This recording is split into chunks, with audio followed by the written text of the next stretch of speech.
Good evening, ladies and gentlemen, and it's great to see you here at the Bath Royal Literary and Scientific Institution. My name is Andreas Wasmuth. I'm the convener for World Affairs and responsible for setting up the series of other bicentenary organizations. As you probably all know, the BLSI is celebrating its 200th year this year, and we've already had the RNLI, and also another club to actually give presentations who've also been here for 200 years. So today it's a great pleasure to obviously have the RSPCA with us, who were founded 200 years ago as well.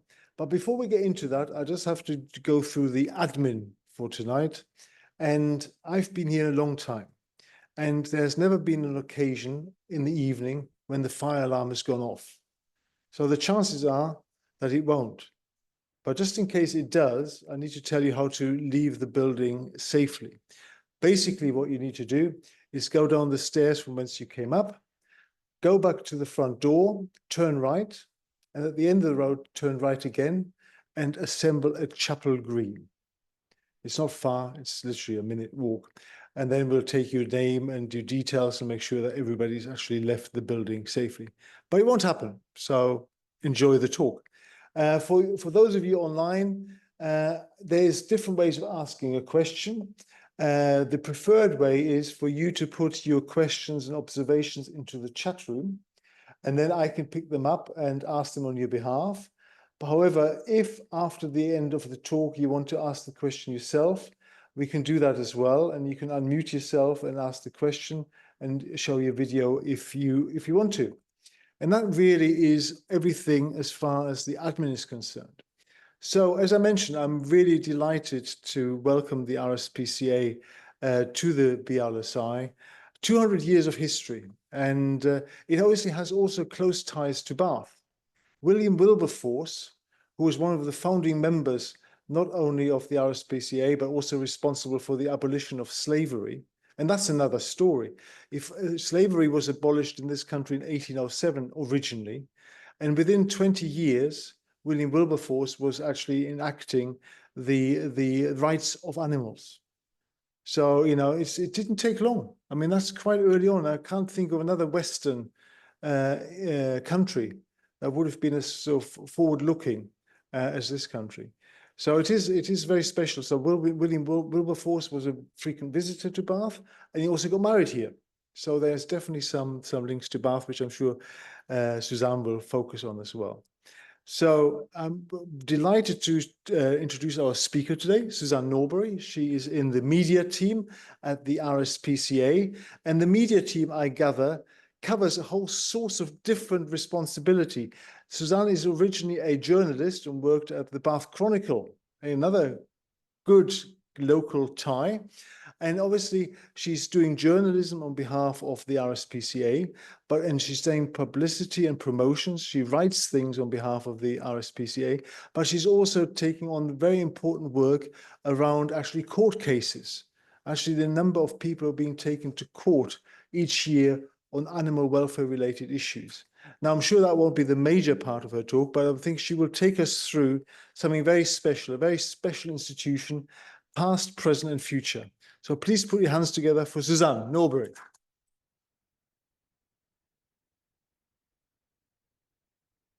Good evening, guys. So first of all, happy birthday to you guys for 200 years as well. You've got me tonight because I live locally. I am not great at giving talks, but I'm hoping to do the best for you guys tonight. So I just live up the road and I have links here to Bath. So I'm hoping to talk about the past, and as you guys know, William Wilberforce's links, but also where we are at the moment and some of the challenges for the future going forward for animal welfare. So I hope it's of interest. Give me a shout if you've got any questions or if there's anything I can help with. I've also included some bits of video so you don't just have to listen to me gabbling on all night, and hopefully it'll be interesting to you guys as well. So thanks for the time, and thank you so much for coming out, and thank you to everyone online as well. So starting off, just who we are. We're the Royal Society for the Prevention of Cruelty to Animals. Everyone knows us as the RSPCA, but that's what it's about. It's about preventing that cruelty. So this woman here, this is your local chief inspector. This is Jenny Ride. She covers the inspectorate team that cover not just here in Bath, but the whole of the Somerset area as well. And we're here for absolutely every type of animal. So whether that's cats, dogs, pets, horses, wild animals or farmed animals. As a charity, it's about making lives better for each and every one of them. And like you guys, we've been here for 200 years. So 1824 was when we were founded, and we're still here. We're still campaigning to make life better for animals. I've got a little video here. So this is a recent little video that just shows the history, and then I'll chat through some points about it. It is a little bit hectic, but I'm hoping that you guys will enjoy it. We are the RSPCA. We've been around for 200 years. It is our duty to look after the needs of all the animal kingdom. We're the animal rescue people. The cat lovers, the dog savers, the tin shakers. You know us, but do you really? We've changed laws, changed industries, changed minds. What will man in the year 2000 think of our methods today? We've changed animals' lives. But we didn't do it alone. We did it with you. We did it together. And it all started in a coffee shop 200 years ago, when a small group of revolutionaries gathered to create a better world for animals.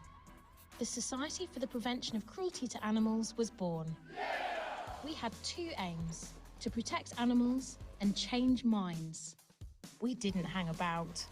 11 years later, cockfighting, bull baiting and dog fighting, all banned. In 1840, Queen Victoria gave her stamp of approval, and we became the RSPCA, spreading around the country with branches in communities across England and Wales, and even a bit further afield. A nation of animal lovers sparked a global movement.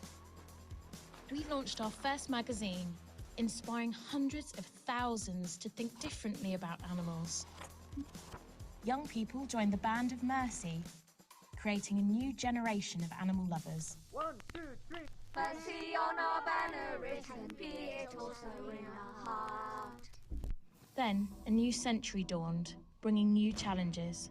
World War I saw animals, from pigeons to dogs to horses, on the front line. We treated 2.5 million animals injured in battle. Just 20 years later, war broke out again. Inspectors risked their lives saving animals during the Blitz, while communities rallied together, helping animals at home and abroad. We were there in times of crisis, from natural disasters, threats of disease, and man-made tragedies. We set up the world's first animal airport hospital, with anything from monkeys to elephants coming through the doors, and saw our first female patrol officers, followed by our first female inspectors in 1970. In 1977, we went undercover to track live exports. Today, our Special Operations Unit tackles criminal gangs involved in puppy farms, wildlife crime and dog fighting. And through all this time, we've joined with you to campaign. It's in our DNA. In the last 50 years, we've helped end fur farming, the wild bird trade and battery cages for hens. We've seen the last wild circus animal and the end of hunting with dogs. In the last decade, we've seen animal sentience recognised, cosmetic testing on animals outlawed, and penalties for animal cruelty strengthened. We have rescued, rehabilitated, released and rehomed millions of animals who had no one else. We're sad to have to part, but as always in this work, the needs of the animal come first. We have spread kindness in schools, on farms, in homes and across communities. But we haven't done this alone. We have all worked together to make huge changes for animals. Isn't it amazing what you can do after a cup of coffee? And we're only just getting started. Animals now face some of the biggest challenges in our 200-year history. Climate change, industrial farming, the consequences of the pandemic, the cost of living crisis, wildlife depletion. We're ready to meet these challenges, and we need your help. Everyone for every animal. Join us.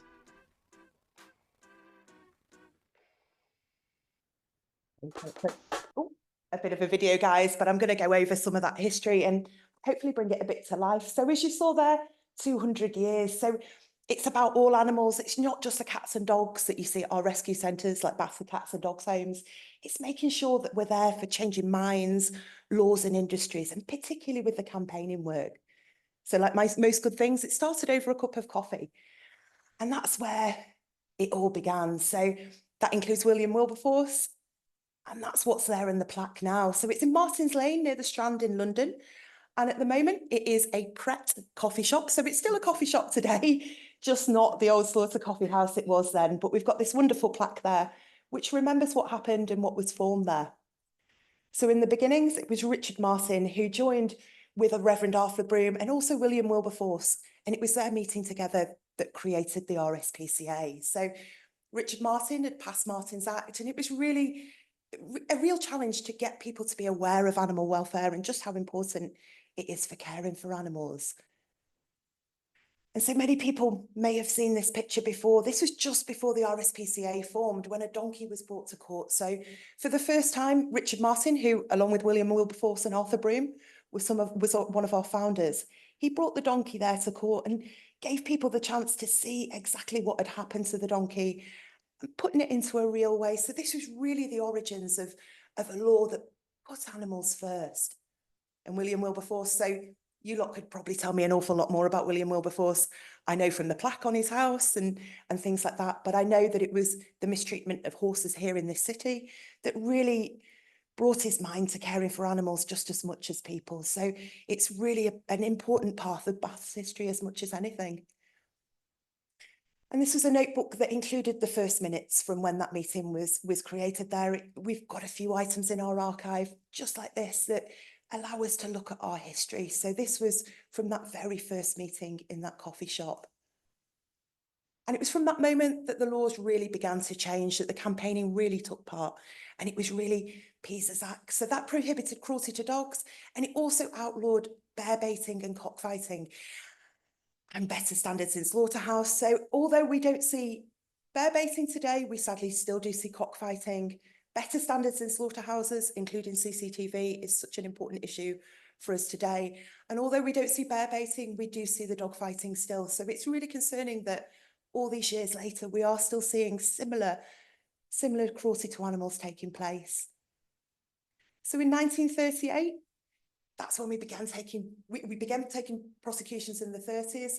And unfortunately in this year, sadly an inspector died trying to stop a cockfight. So it shows that our guys were there, they were really hands-on, and they were really getting out there back so early. And in 1840, this is when it changed from the SPCA to the RSPCA. So Queen Victoria, she'd been really keen on animal welfare from a child. So from 16 years old, she'd been a supporter of the RSPCA. And at that time, we had 5 full-time inspectors. We've got more than 200 now, and they cover across England and Wales. And that's complemented by care staff, animal rescue officers who are helping animals, helping wildlife, and just being there.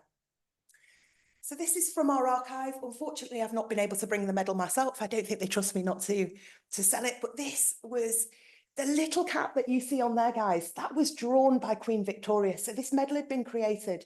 And as a cat lover, she felt that the one animal that was missing on there was the cat. So she included that cat on there, and it's a lovely item in our archive. It's really sort of gold and shiny, which the picture doesn't really do it an awful lot of justice, but it just shows just how important it was to our Queen at the time then. And this was followed by the last bullfight in England in 1870. So this was stopped by 2 RSPCA officers, and it just shows that just to think of this going on at the time is really upsetting. And education is so important to us today. We have our education centres in Taunton, in Somerset, our West Hatch Centre, and also in Birmingham, we have huge education centres. So around this time, the Band of Mercy was formed, and it was encouraging children to care about animals. Pamphlets were given out in school, lessons were given in school, and today our education teams are doing just that. They're educating young people, they're getting out there. So names you may recognise on there as well. So really strong patrons at the time, which were really helping raise awareness with the younger generation. Interestingly, children didn't have the same protections as animals at this point. So whilst they were campaigning for animals, they themselves as children didn't have quite the same protections. And this was a real big difference to the law. 1911, the Protections of Animals Act came in. So this covered more comprehensively the cruelty, and it's more like the laws we're seeing today. So it's recognising animals, recognising that they feel pain, and recognising that they deserve a great life. And then as we get into 1914, we see horses getting extra protection. And Ada Cole, who went on to form World Horse Welfare, which some of you may know as a specialist equine charity, she was in our special operations team. And that's the guys who today they're tackling dog fighting, they're tackling those underground operations there. Oh, sorry, the slide's a bit dodgy on this one, but it's just a focus on the wars here. So in the First World War, we really focused on horses. 50% of our inspectorate were serving in the armed forces. And we just wanted to make sure we were there with so many going to war. So we set up a specialist fund, and that included 180 horse-drawn ambulances and specialist animal hospitals for tackling the animals. So it really just showed that people not only cared about the people who were going to war, but these horses as well, that they may have known in fields and farms around them being sent to war. And this is part of it. So a big part of what happened during the war was caring for those up to 8 million horses. And this was an ambulance that was designed by a racecourse clerk, and it allowed casualties to be lifted off the ground with the ambulance then being rebuilt around them. So it's a really important piece of kit, and today so shocking to see something like that.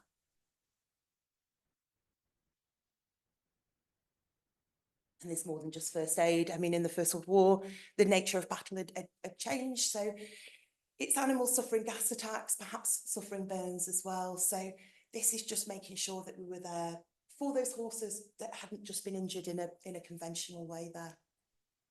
And international help as well, making sure that we were there for horses. So moving on to 1928 here, I've included this here because this is an inspector's casebook from right here in Somerset from almost 100 years ago. So you can see that some of the cruelty and the nature of cruelty is very similar to what we're seeing today. So we're still seeing cruelty to dogs. Cruelty to dogs is sadly something that we really commonly see, and horses as well. And the theft of goldfinches, we don't maybe see that, but we do see wild birds being caught, wild birds being trapped. We've recently had court cases that involve that. So to see that goldfinches, dogs and horses are there in that casebook from right here in this city, it just shows that there's still more to be done even 100 years later. And in the Second World War, there was more than 250,000 animals treated by our teams. And before the war, there was a lot of preparation done by our guys to make sure that people cared for their animals. They had the tools that they needed to make sure their pets were safe, or that they had the care that they needed. And the grasper, so this, which you still see, this is one of our officers here, right here in Somerset, using a grasper today. This was invented during the First World War by one of our officers for nervous animals. And to see something that's still used today to catch perhaps slightly more nervous animals when they need that extra help, it's really interesting to see that that's where that initially started. So, and air raids as well. I mean, we were there, our guys were there when there was animals perhaps trapped under the rubble in cities like this, but particularly in London, where the air raids were really acute. And they were there to help those animals and do rescues as well. So there was a lot of acts of bravery during this time where people went out there to help the animals of the people who were there. And another one here on Christmas Eve as well. So it showed that the animals were still in our hearts, even though that war was happening around everyone. A lot of our clinics, they were damaged during the war as well. So we sadly saw the manager of the Camberwell Clinic lose his life during a bomb attack. And then we also saw our headquarters badly damaged too. Staff at the time, they were setting up clinics in the street. They were going outside. They were making sure those animals still got the care, even if the buildings were sadly damaged. And this is thanks to volunteers, just like today. We're a charity that really relies on that help of volunteers, everyone being there for animals, helping in any way they can, particularly with fundraising, particularly with caring for animals as well. So, and the Birmingham branch, which is Newbrook Farm, still there today, took the last dog that was quarantined from Dunkirk. And interestingly, we recently changed the centre during the Ukrainian war. So people who were coming here with pets they could quarantine their pets here at Birmingham Animal Centre too. And again, honours from our inspectors who were part of the battles, part of the war. So 37 silver medals awarded to our inspectors for carrying out animal rescues. And it wasn't just people that got awarded during the war, also animals as well. So here we've got Daisy, who was given a special collar. We were giving out collars to animals that had acts of bravery, acts of heroism that really could be awarded, and really boost morale by seeing this as well. And again, the support wasn't just for horses, for British soldiers, it extended further. And that there was an awful lot of supplies sent to horses in foreign lands at the time, just making sure that they had the care they need, the feed they need. And it wasn't just the obvious things, it was corn crushing machines, so the feed could be made there and then in situ. So it was just making sure that both the troops and the horses had everything they need to be healthy. And moving to the 50s. So our first female officers. So today, more than half of our inspectorate are female officers. And these guys were the very, very first of them. So it's great to look at that history, look at the teams that are out there now, and just see that here in the 50s, these guys were out there rescuing animals. And this is just looking at some of the incidents that during the last century that we've been involved in. So people know of our rescuing work, our work as prosecutions, but when there's large disasters, our teams are always there. So whether it's the case of flooding or oiled birds, I mean, with the Torrey Canyon disaster, there were so many birds that came into our centres, and it's really changed the way that we deal with oiled seabirds. So we found out that fairy liquid over any other type of detergent is the one that really makes a difference, which is why the guys here are posing with the fairy bottles in the background. So that work has not just been for that one incident, it's helped not here but abroad as well. So oil birds, we thankfully haven't had any of those big disasters where we've had lots in, but we do have perhaps small oil slicks in harbours where you have a number of affected birds coming in. And it involves our guys getting really hands-on, cleaning them off with the fairy liquid and just getting them ready for release back into the wild, which is the most important part. And then this is just a little bit about changing laws. So people know what we've done in some respects, but don't necessarily see how many laws we've been behind. So 400 laws we've helped change in that time. And some of those are things that we all know about, like the cosmetic change, slough straws, docking of pigtails. It's just changed it. And we've also set up RSPCA Assured. So whilst we don't have farms ourselves as a charity, we try and support farming, support farmers to make welfare better for animals. So we know that factory farming has a huge impact on animals' lives, and we know that making sure those animals have the best lives they can is so important because they're there, they need that help and support. And the Hunting Act, so 20 years ago, we saw the Hunting Act come in, and again, it made a big change for wild animals. Just as in 2006, the Animal Welfare Act as we know it today, which is the Animal Welfare Act our guys prosecute under most commonly now, along with the Wildlife and Countryside Act. And this recognised the 5 freedoms of animals, making sure that they had happy and healthy lives and that they were kept in suitable environments as well. So this was a really, really important law change to us. And at this point in the law, you could face up to 6 months in prison for animal cruelty. That has increased in recent years. So microchipping, there's some small laws that people may not realise just make such a big difference to welfare. The microchipping of pets, although it seems such a small thing to do, it means that these animals can be reunited with their owners.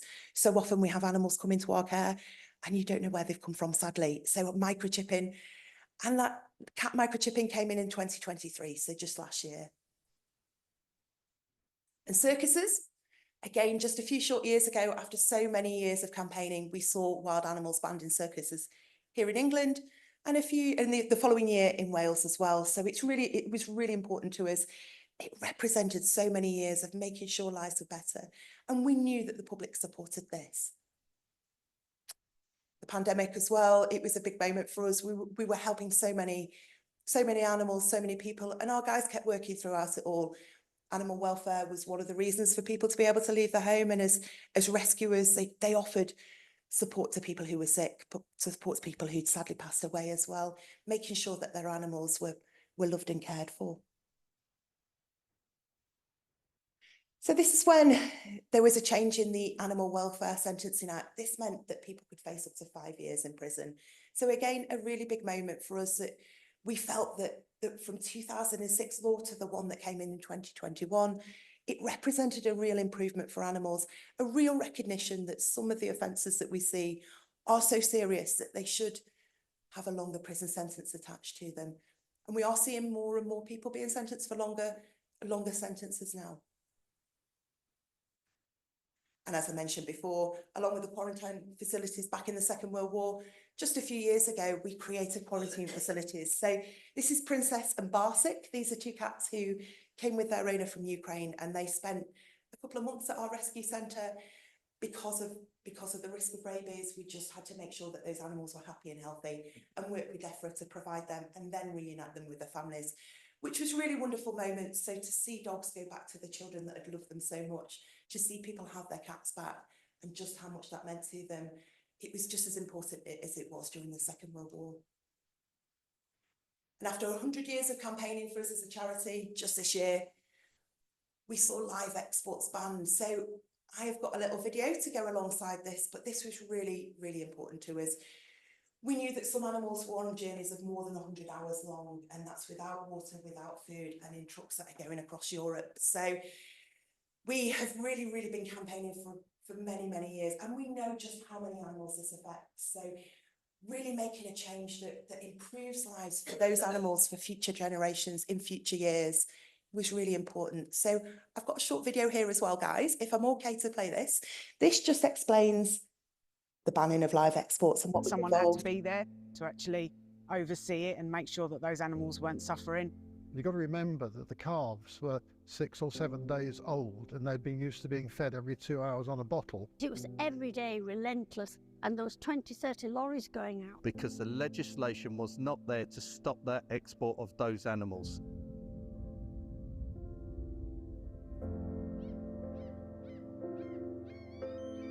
We're here tonight to celebrate the ending of live exports from Great Britain, something that the RSPCA has been campaigning on for over 100 years. We're here with our friends from Compassionate World Farming and KL. The bill was in the third reading yesterday in the Lords, and we're so excited that it's finally passed. On a number of occasions, I was at Ramsgate Port to witness the live export of animals. Most people that were there, including the protesters, were really quite upset about the conditions that they were going over in. It's really hard to watch because you're seeing animals that are crying and sounding quite distressed, and you know that they've come from a long way. There were water outlets in all the lorries, but we never knew whether they were getting water on the way through. At that time, it would be illegal to transport animals without food and water for more than 12 hours. And suddenly they were going for the better part of 2 days. And we could see the tongues of the calves coming out through the ventilation slats, trying to get some moisture off the outside of the lorry if it was raining. What we saw changed our lives. It was a passion with us. You've got to inspire other people to join you and believe in you, and I think that's what we did. And always think of a drop of water on a stone.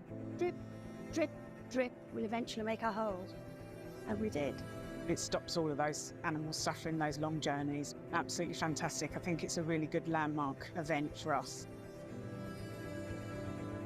I'm just so pleased it's over. It's a real, real relief.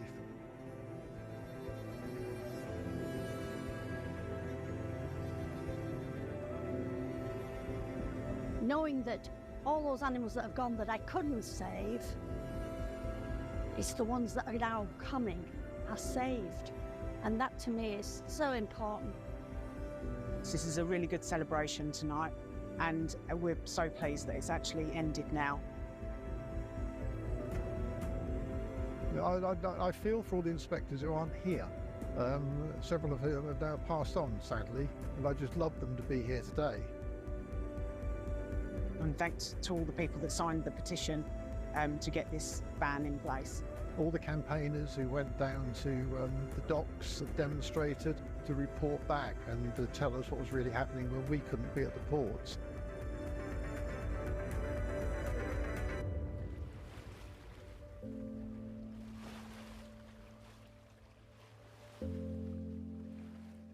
Changing laws can change the lives of millions of animals at a stroke, but we can't do this alone.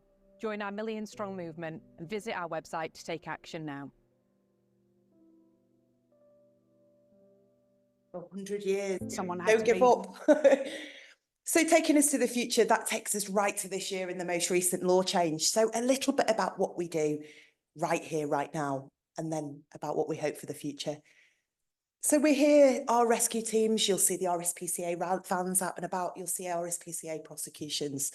So what we do is we get calls from members of the public if they've got concerns about animals, and our guys always investigate. We can't update the callers necessarily because of data protection, but you will see action when it comes to court. So they make sure that animals get the help they need. So that's rescuing animals from real horrendous cruelty and neglect, getting them to vets, and then getting them to animal centres like Bath Cats and Dogs Home here in the city. And then with wildlife, we make sure they're released back into the wild. That's the most important thing.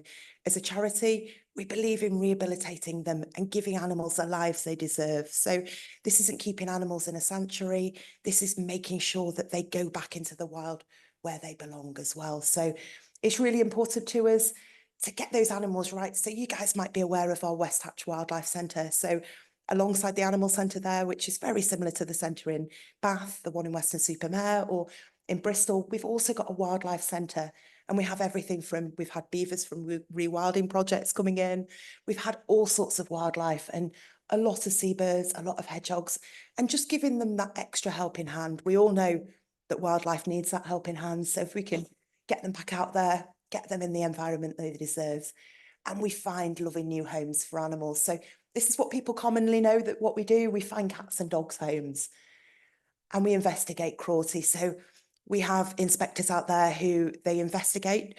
We're older than the police force. So the RSPCA was created 5 years before the police force. So we've got our teams, and all that time we've been investigating and prosecuting cruelty. As you saw from that logbook from here in Somerset from 1928, sadly things don't change. So that includes domestic cruelty, but it also includes that organised crime gangs, the dog fighting, the wildlife crime.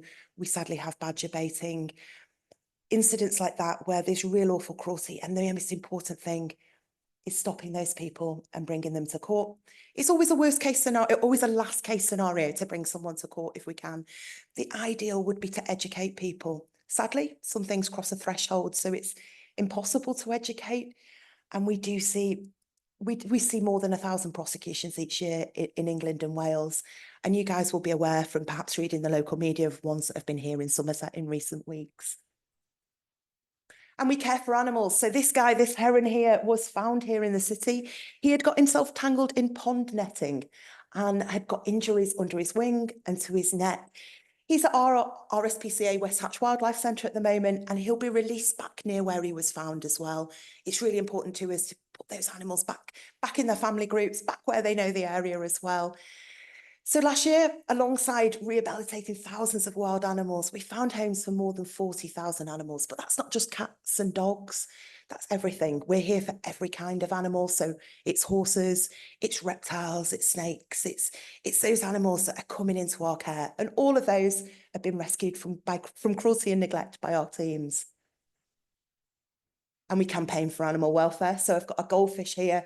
One of our big campaigns at the moment is Pets as Prizes. So fairgrounds, where sadly people give away goldfish as prizes. We know sadly a lot of those goldfish end up dead by the end of the night. They're thrown away or horrendous cruelty happens to them. So we're really lobbying local authorities to ban this on their own land. We've had great success, and there's a lot of councils that have supported this. And that's alongside the other campaigning. You've just seen the live exports, and we've got all sorts of things that we campaign for. So CCTV in abattoirs, tougher sentencing for animal abusers. We're always here really hoping to get legislative change. And on today's current challenges, so we receive around 1 million calls each year to our emergency line. Most of those concern cruelty and neglect. So that's more than 2,500 calls every single day that we receive from members of the public about animal cruelty, and it shows the scale of what's happening out there. And animal abandonment is a huge problem. We've seen a rise last year, and we've seen rises in recent years as well.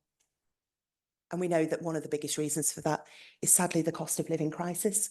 We know that during the pandemic, lots of people took on pets when they hadn't before. We've heard it's 1.3 million more pets, and sadly alongside that can come incompetent care, or perhaps people who have got bored of their pets as well. We do a kindness in this survey, so it surveys more than 2,000 adults and 1,000 children just to find out opinions on a number of issues, and we know that almost a quarter of people are concerned about feeding their pets, providing that ongoing care. So what we've done to try and help this in recent years, we've set up a pet food bank scheme. So alongside existing food banks for people, we have a pet food bank scheme. So it enables pet owners to access food, access the support they need, vet help for owners, and also a dedicated cost of living page so people can get all that advice and help they need. So this is some guys just over the border into Somerset who are part of the food bank there in Yeovil.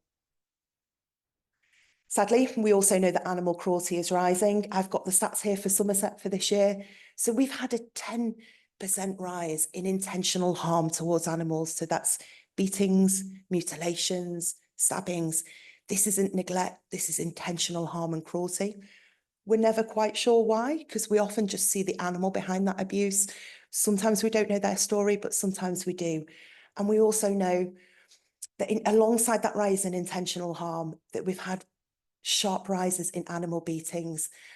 And it's of real concern to us. And this is one of the reasons we hope to tell animal stories, be here, prosecute owners where necessary, but be there for the animals. So this chap here is a dog called Loki, and this is the inspector, Zoe, who rescued him.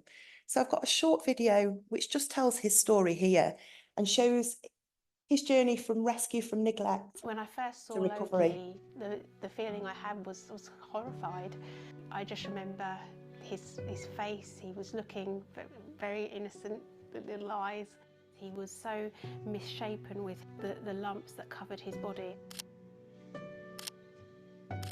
It's the fact that Loki had these injuries and that they had been caused to him, acts of deliberate cruelty. It's very hard to understand. I've never seen anything like it, not in 14 years. I hope I never see anything like it again. I was very scared for him. We weren't sure if he was going to make it.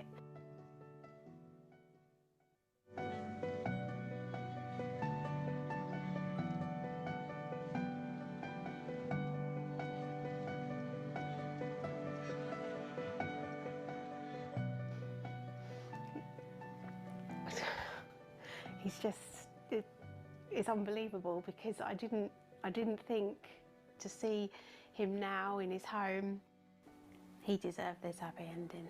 Seeing him today, there's a twinkle in his eyes when it's so different from that first little puppy that I met that first day. The light had gone out, but to see him now is so happy. He's like a different dog, and it means everything. Means everything.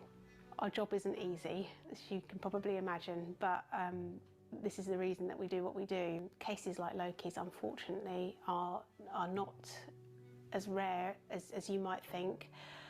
Cruelty continues, and that's why we're here. We're here, although these horrific acts of cruelty happen, there's a lot of good people in the world looking out for animals as well. If I had one message for people that support the RSPCA, it would be thank you from the bottom of my heart. You enable me to do my job because I save animals, but really they save us. No animal deserves cruelty. Please make a vital donation today. Just included that in there, guys, because hopefully that tells a story. Just one of the dogs that we see, as you see, we've had 40,000 of them rehomed this year, and behind each of those individual animals is a story like Loki's of survival and recovery. We are struggling with a rehoming crisis. We find that there's more animals coming into our care right now, and there's fewer people adopting. That's not just us as a charity, that's absolutely every animal charity out there. We know from the Association of Cats and Dogs Homes that many rescue centres are at capacity. So it's a real challenge finding space for them. We are spending £50,000 a week making sure that animals have got care when our centres are full. So that's private boarding facilities. So if I've got a message to any of you guys, is if you have got space in your hearts and homes, adopt a rescue animal. They'd really appreciate it. And this is a little look at the future. So part of our survey, the Kindness Index survey, was looking at young people. And sadly, that we know that online harm towards animals, that a lot of young people and adults as well, but most concerningly, these young people have seen this online. So it's really important to us to speak to that younger generation. And our education teams are out there inspiring and engaging the next generation. So just this year alone, they've done 26,000 children in the Somerset area have engaged with the youth team. And so that's explaining about animal welfare, raising awareness and just reminding them to be kind. And so we are the oldest charity in the world. We've got a Guinness Book of Records. So that was celebrated for our birthday in June. And the future, this is where we are now. So we know that the biggest challenges are climate change, factory farming, the cost of living crisis, and wars as and when they happen. And so we're determined to keep changing things. So as part of that, I've not included it on the slides here, but we've got a computer game VR headset going live tomorrow, which is looking at animals in the future. And as part of this, people can be a dog, a cow, a wild animal, and see what the future could hold for those animals. So it's really as a way of engaging those younger people, bringing it in a format they understand, but putting those animals right there at the centre of it all. And so we're encouraging people, get involved, help us, help animals, basically, any way you can. So whether that's adopting animals, getting involved as a fundraiser, or just being a voice for animals, whether that's signing petitions, lobbying your MPs and local authorities, help animals and help us be there for them. And you can find out more on our website. So that's a big thank you for me. And the final video at the end is our new brand advert as well, just to finish this off. So we've released this one, we created this one for television, for social media, and we hope it just to make people think a little bit differently about animals. So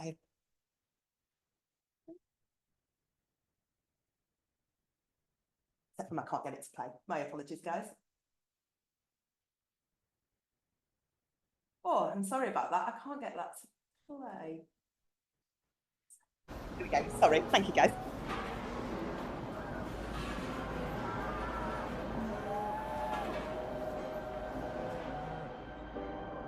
What you want, baby, I got it.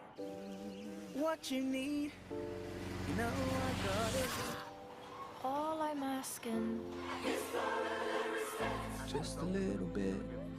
Just a little bit. Just a little bit. Just a little bit. I ain't gonna do you wrong while you're gone. I ain't gonna do you wrong, 'cause I don't wanna. All I'm asking is for a little respect. Just a little bit. Just a little bit. Just a little bit. Just a little bit.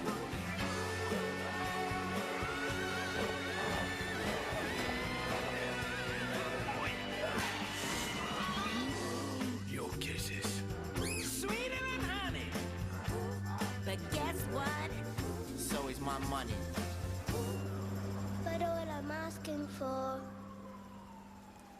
is a little.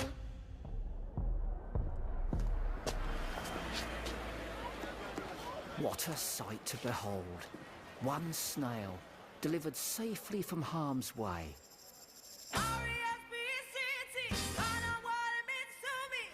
RSPCA.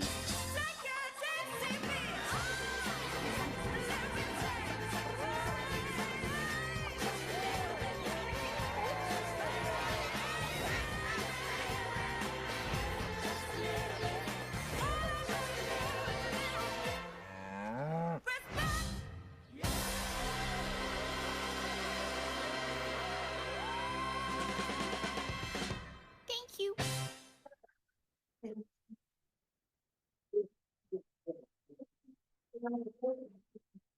But hopefully shows how hard it is to engage audiences, having to find ways to really get animal welfare in people's minds, just like that advert there.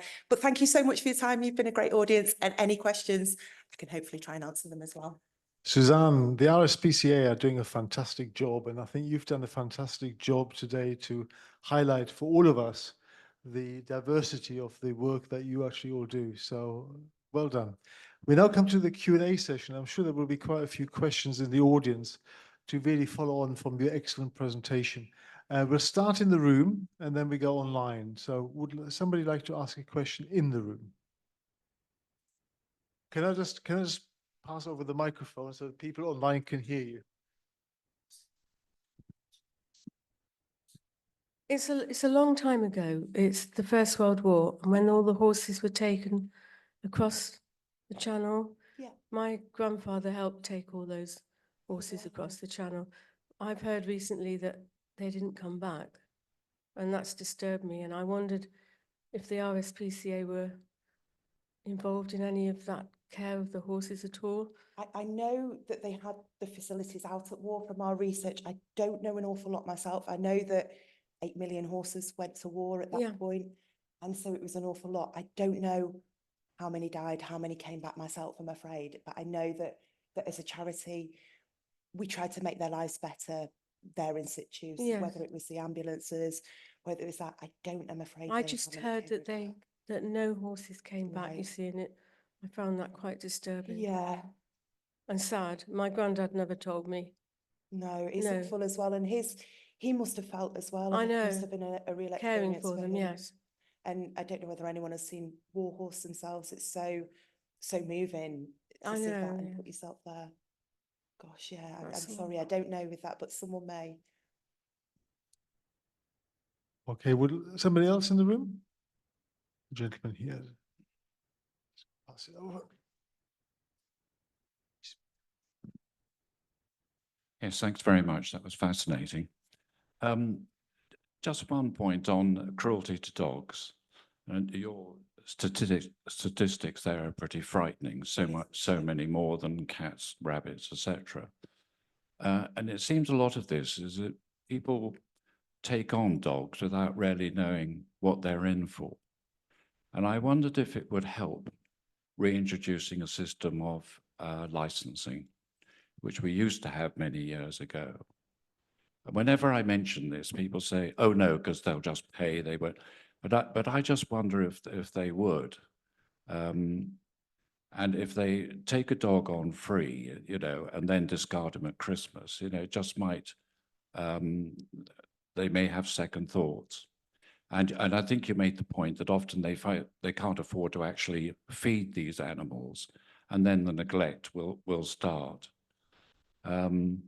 I just wonder if you had any thoughts about that. I think it certainly helped personally. I think anything that makes people really think about the commitment they're taking on, the length of that commitment, what it will mean for their life and for the animal's life, I really think that would be helpful.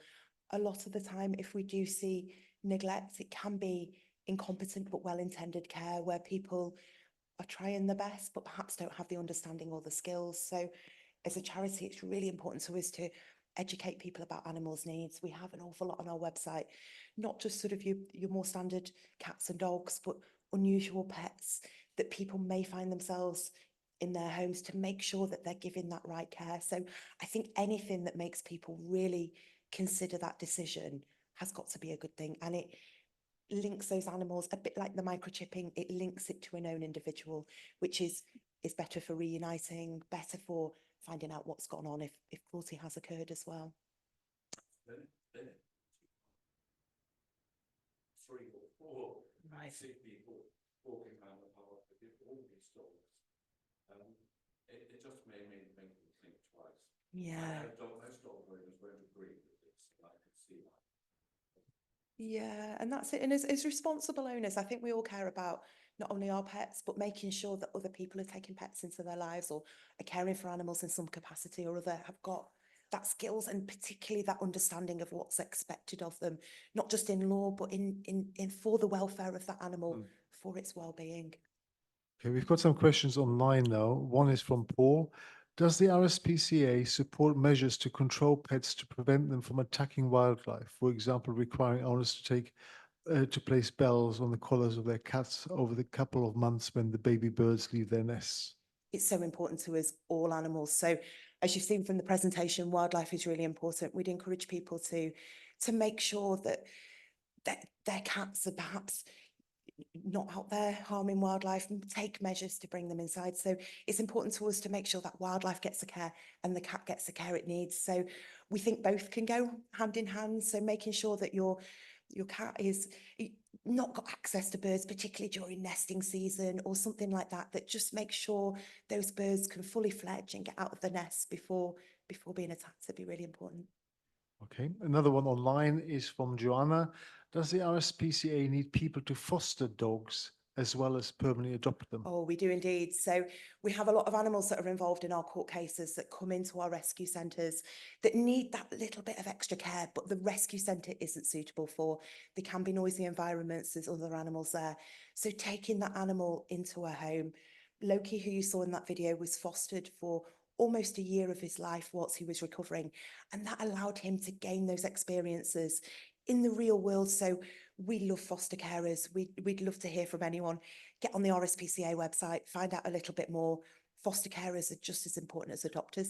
And if you're going away, you get to drop them back. You get the healthcare supported for them. So it's a real good way of helping animals without that commitment of having your own animal in a way. And it really helps us as a charity, and it helps those terribly abused animals too.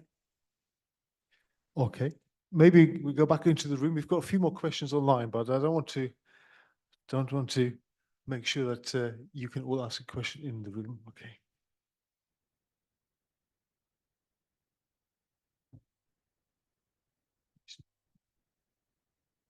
You were saying that there are no live animals in the English and Welsh circuses now. Does that mean that Scotland and Northern Ireland still have wild animals in their circuses? I'd have to double check that myself. As a charity, we cover England and Wales, so our campaigning is done here. The SPCA, the Scottish Society for Prevention of Animals, I'd have to double check that myself. But I know that the campaigning has been focused here. I can double check that. Okay. Rather like Saving Lives at Sea has boosted the lifeboat funds. Do you find that the various dog programs we've had about finding dogs a home, has that helped your charity? It definitely raises awareness, and I think it shows to people as well that any preconceived ideas they may have about rescue animals not fitting into their lives, they can see via those programs. It's really important to us, and we're really involved in media work with television, with getting our stories out there, because we want to tell the stories of these animals. It's so important to us. So we do find it really helps for raising awareness, but showing people what's involved, because sometimes people may think it's beyond them as a challenge, but when they see someone else with a rescue dog, a bit like Loki on there, when you see him in his happy new home, hopefully it inspires others to take a rescue pet on too. Okay, any more questions in the room?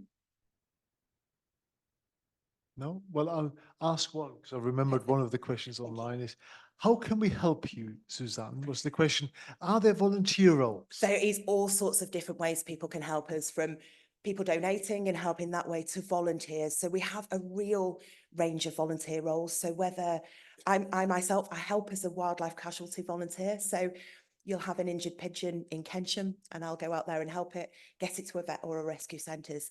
And it gives our inspectors a chance to be knocking on doors, investigating that cruelty. So there's those really hands-on roles with the animals, but there's all sorts of roles, from even sharing a social media post of an animal needing a home. It gets it out there, it helps more people. So there's so many ways, from campaigning, donating and volunteering. So even if that's writing to your MP, writing to your local authority and getting them to put animal welfare at the top of the agenda, it's all a way to help us as a charity. So there's so many ways to get involved, and it's not just the standard ways of donating or volunteering. There's so many different ways to perhaps fundraise, or so many different ways to help as a volunteer. We also have a number of challenges. At the moment, we've got our Walk on the Wild Side challenge. So it's just about doing so many miles in this month of September and raising money at the same time. But hopefully from taking part in the marathon and running, there's lots of different ways that people can get involved, or just bake sales, anything that helps raise money, raise awareness, or helps by donating time would be really, really helpful to us. Thank you. And I thought this might come up actually. This is seagulls in Bath. Right. Which are a hot topic. So this is again from Paul. Gulls in Bath are a social problem, and yet the council has recently been prevented from taking measures to control their numbers and to drive them back to the coast, where numbers have been reduced, partly because they're in towns. Would the RSPCA support a variation in the law to make, wait, one second, let me just, to make this as a distinction. I'm not quite sure what he's asking. I think you see, there's a way of rehoming seagulls out of Bath. They are wildlife. They're here. My advice would be, please don't throw your food waste on the ground. Please don't make it accessible to them. There's ways, and not just with gulls, people feel the same about perhaps foxes in the garden, rats, it's preventing them having the access rather than culling gulls, which is, as a charity, we love animals. We're here for animals. We'd certainly not support that. But we would encourage people. We'd hope to educate people about the reason why gulls are so prolific here in the city as well, is raising awareness, making people just a little bit aware that we can make actions, not just for wildlife, but for all animals. Our actions can improve their lives and ours too. Can I just pick you up on that? Because it suggests that the RSPCA doesn't favour any kind of culls, but I think a lot of people do feel, for example, culling deer, because you know, there's no natural predators, so without any kind of hunting or anything, that can become hugely destructive. And I mean, I don't have a position on it, but I'm interested to know if the RSPCA is open to the idea of animal culls. We're here for animal welfare. We're here for making their lives better here. As a charity, we don't make the laws, so we wouldn't support the culling of gulls or animals. I appreciate it is nuanced with conservation, and that's probably questions for conservation charities that may look at how one species impacts on another. But as a charity, we're here to make their lives better rather than decide on culling or anything like that. So as a charity, we believe in giving them the best lives we can. We believe in avoiding cruelty for them and not trying to get rid of them. It's interesting because just following on from the last question, I've got questions. How do you work actively with the farming community? It is tricky because we know that it's a real issue, that factory farming is a big issue, that we know that the vast majority of people eat meat. And we know that by being involved as RSPCA assured, we're not farmers ourselves, we don't own farms, but by being there, encouraging better practice, it's good for animals, it's good for consumers and good for farmers. So it's making the welfare of those animals better, making sure that they get the treatment that they deserve during their lives, that they're not facing mistreatment, they're not facing terrible standards. And there's a lot of work to be done with farming, as there are with many other issues, but it's being there and trying to encourage that positive change. Thank you very much. Is there any final questions in the room? Yeah, Thomas got one, okay.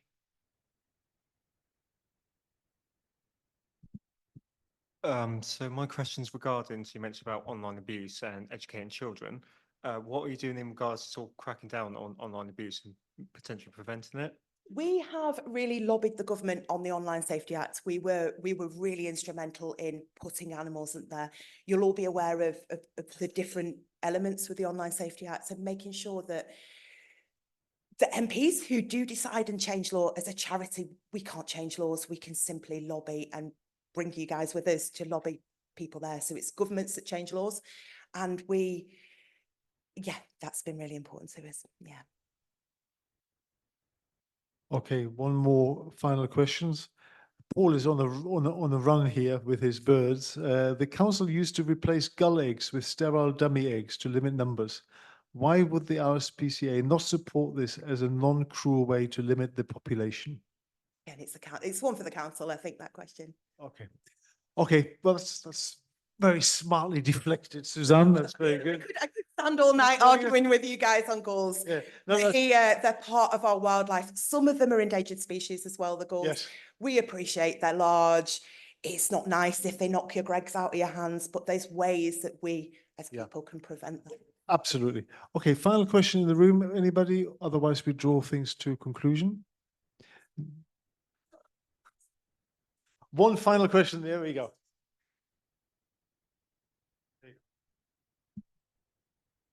Is it okay to feed wild animals like foxes and badgers?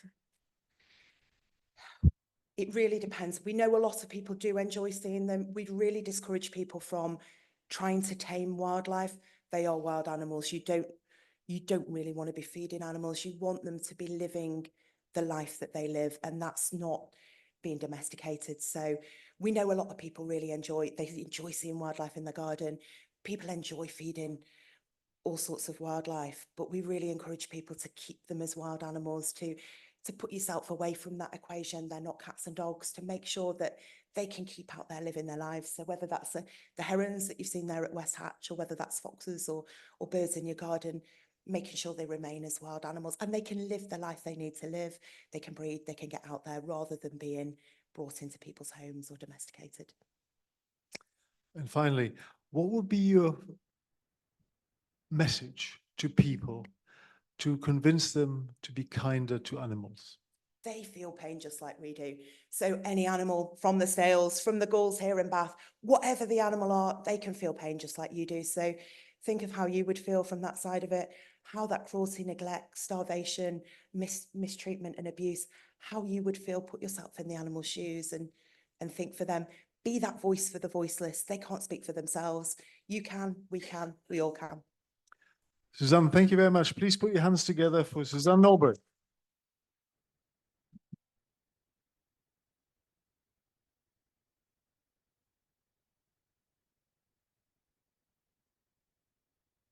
Well, thank you very much. I hope you all found out much more about the RSPCA and the great work they've been doing for 200 years. So well done, Suzanne. Before we finish off today, I just wanted to tell you a little bit what's coming up over the next few months up to December in the World Affairs series. So next month, we're back to another bicentenary institution. We're welcoming the Athenaeum Club of London. It's a private members club, but it has actually very illustrious member lists from the past, including Charles Darwin, Charles Dickens, Arthur Conan Doyle, Jocelyn Bell, just to name a few, and William Wilberforce. So there's another link. So I would encourage you all to get tickets for that, because that will be really talking about 200 years of luminaries of the past. And then in November, we have John Gray back, John Gray, the philosopher, and we'll have a debate. So I'll have a debate with John about his latest book, The Great Leviathans, and the debate is all about, is liberalism really dead? So that's in November. And then in December, we finish off the bicentenary year, where we have the University of Manchester, who are also celebrating their bicentenary, coming to talk to us about their last 200 years and their notable figures in their past, and also where they're looking to go next. So I hope that all of that's of interest. Thank you to Suzanne once again for a fantastic talk, and I wish you all a very safe journey home, and I shall see you next month. All the best.